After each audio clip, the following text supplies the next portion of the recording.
ಸಮಾಜವನ್ನು ಜಾಗೃತಿ ಮಾಡಲಿಕ್ಕಾಗಿ ಮಾಡಿದಂತ ಭಾಷಣಗಳು, ಪ್ರವಚನಗಳು ಮುಂದಿನ ದಿನಗಳಲ್ಲಿ ಆ ಸಂತರ ಮೇಲೆ ದ್ವೇಷ ಭಾಷಣ ಅಂತೇಳಿ ಅವರ ಮೇಲೆ ಎಫ್ಐಆರ್ ದಾಖಲು ಮಾಡುವ ಸಾಧ್ಯತೆ ಇದೆ. ಅಷ್ಟೇ ಅಲ್ಲ, ಕೇವಲ ಭಾಷಣ ಮಾತ್ರ ಅಲ್ಲ, ಪುಸ್ತಕಗಳಿರ್ಬೋದು, ಸೋಷಿಯಲ್ ಮೀಡಿಯಾ, ಬೇರೆ ಬೇರೆ ಮಾಧ್ಯಮಗಳಲ್ಲಿ ಎಲೆಕ್ಟ್ರಾನಿಕ್ ಮೀಡಿಯಾ ಮೂಲಕನೂ ಸಹ ಪತ್ರಕರ್ತರಿಗೂ ಸಹ ಮಾಧ್ಯಮದವರು ಸತ್ಯ ವರದಿಯನ್ನು ಮಾಡಿದರೂ ಸಹ ಪತ್ರಕರ್ತರನ್ನ ಇದ್ರ ಮೂಲಕ ಅವರನ್ನ ಒಂದು ದ್ವೇಷ ಭಾಷಣದ ಅಡಿಯಲ್ಲಿ ಒಂದು ಎಫ್ಐಆರ್ ಮಾಡುವಂತ ಸಾಧ್ಯತೆ ಇದೆ. The Hindu Janajagrati Samiti, a right-wing organization, has urged Karnataka Governor Thawar-Chand Gehlot to withhold assent to the Karnataka Hate Speech and Hate Crimes Prevention Bill 2025, terming it unconstitutional and a threat to freedom of speech and religious liberty. In a memorandum submitted to the governor, the Samiti and its affiliated groups contended that the bill contains vague and overbroad provisions that could be misused to curb dissent. It argued that the proposed law violates Article 19(1)(a) of the Constitution, guaranteeing freedom of speech as well as the right to practice and propagate religion. The organization raised objections to what it described as excessively broad definitions of hate speech, hate crime, and bias-motivated intent, warning that these could criminalize speech even in the absence of intent or imminent violence.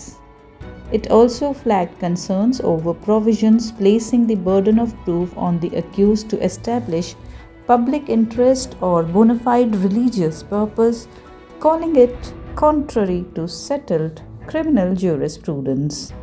The Samiti cautioned that Hindu religious practices, scriptural references, and ideological criticism could be targeted under the bill.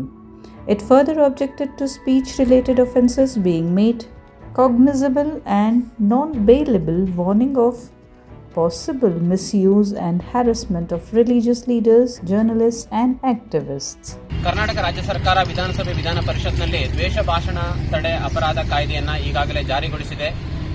ಅದಿನ್ನು ರಾಜ್ಯಪಾಲರ ಸಹಿ ಆದರೆ ಅದು ಕಾನೂನಾಗಿ ರೂಪಾಂತರ ಆಗುತ್ತೆ. ಈ ದ್ವೇಷ ಭಾಷಣ ತಡೆ ಕಾಯ್ದೆ ಏನಂತ ಹೇಳಿದ್ರೆ ಇದೊಂದು ರಾಜಕೀಯ ಪ್ರೇರಿತವಾದಂತಹ ಕಾನೂನಾಗಿದೆ.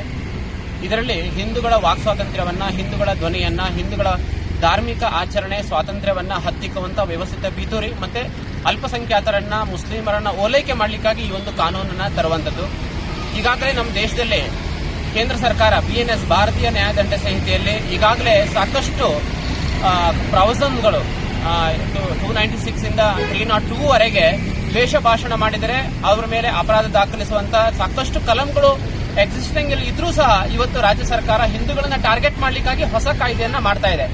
ಅಷ್ಟೇ ಅಲ್ಲ, ಈ ಕಾಯ್ದೆಯನ್ನ ಸ್ಟಡಿ ಮಾಡಿದಾಗ ಗಮನಕ್ಕೆ ಬರುವ ಅಂಶ ಏನಂತ ಹೇಳಿದ್ರೆ ಇದರಲ್ಲಿ ಯಾವುದೇ ರೀತಿ ದ್ವೇಷ ಭಾಷಣ, ದ್ವೇಷದ ಅಪರಾಧ ಯಾವ್ದು ಅಂತ ಹೇಳಿದ್ರೆ ಅದಕ್ಕೆ ಸ್ಪಷ್ಟವಾದ ವ್ಯಾಖ್ಯಾನ ಇಲ್ಲ. ಒಬ್ಬ ಪೊಲೀಸ್ ಅಧಿಕಾರಿ, DCP ಇರ್ಬೋದು, ಮ್ಯಾಜಿಸ್ಟ್ರೇಟ್ ಇರ್ಬೋದು, DCP ಇರ್ಬೋದು, DC ಇರ್ಬೋದು, ಅವರು ಮನಸ್ಸಿಗೆ ಬಂದಂಗೆ ಯಾವುದೇ ಘಟನೆನೆ, ಯಾವುದೇ ಭಾಷಣವನ್ನ, ಯಾವುದೇ ಮುಖಂಡರನ್ನ ದ್ವೇಷ ಭಾಷಣ ಅಂತೇಳಿ ಬುಕ್ ಮಾಡುವ ಸಾಧ್ಯತೆ ಇದೆ. ಆ ಬುಕ್ ಮಾಡಿದರೆ ಅದರ ಅಡಿಯಲ್ಲಿ 1 ವರ್ಷ 3 ವರ್ಷ ಜೈಲು ಶಿಕ್ಷೆ, ಸುಮಾರು 1 ಲಕ್ಷವರೆಗೆ ಅವರಿಗೆ ದಂಡವನ್ನು ವಿಧಿಸುವಂತ, ಆ ಮೂಲಕ ಅತ್ಯಂತ ಕಠೋರವಾಗಿ ಹಿಂದೂಗಳ ಧ್ವನಿಯನ್ನು ಅಡಗಿಸುವಂತ ವ್ಯವಸ್ಥಿತ ಪಿತೂರಿ ಇದ್ರ ಹಿಂದಿದೆ. ಅಷ್ಟೇ ಅಲ್ಲ, ಈಗಾಗಲೇ ನಮಗೆ ಕಾರ್ಯಕ್ರಮಗಳಿಗೆ, ನಮ್ಮ ಆಂತರಿಕ ಬೈಠಕ್ಗಳಿಗೆ, ಸಭೆಗಳಿಗೆ ಈಗಾಗಲೇ ಅವರು ಅನುಮತಿ ತೆಗೆದುಕೊಳ್ಳಿ ಅಂತೇಳಿ ಈ ತರ ಕಾನೂನು ಬಾಹಿರವಾಗಿ ನಮ್ಮ ಮೇಲೆ ಪ್ರೆಷರ್ ಮಾಡ್ತಾ ಇದ್ದಾರೆ.